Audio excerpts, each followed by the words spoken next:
Hello, in this Python programming tutorial, we are going to look at overriding methods. So we got this vehicle class right here, we got this car class right here, which inherits from the vehicle class.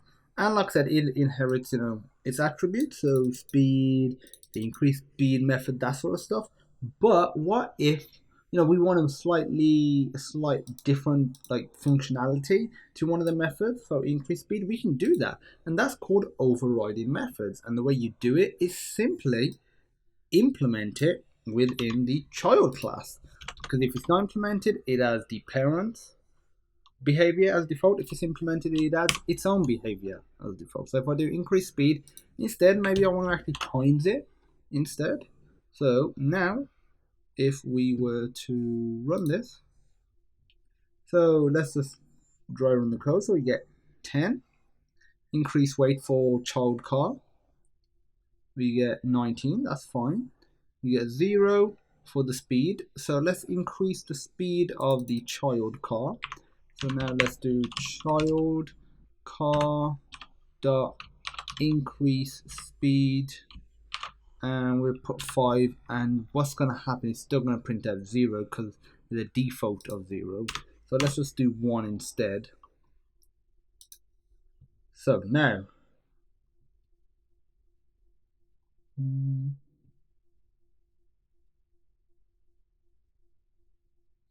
okay, so look, 10, 19, increase speed by 5. We should increase, by default there is an actually, but we should put 0 there. And when we create the child car, we're going to press in, let's just say 5. So rerun it. There we go. So we got 10, 19. That's fine. But when we increase the speed, it doesn't add it, it times it. So obviously, it's a very simple example, but that is the principle of overriding methods. A child class inherits its parents' methods.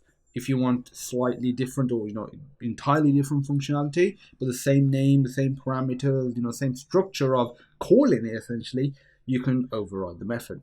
That's it for this video. Thanks for watching, and I look forward to seeing you in the next one.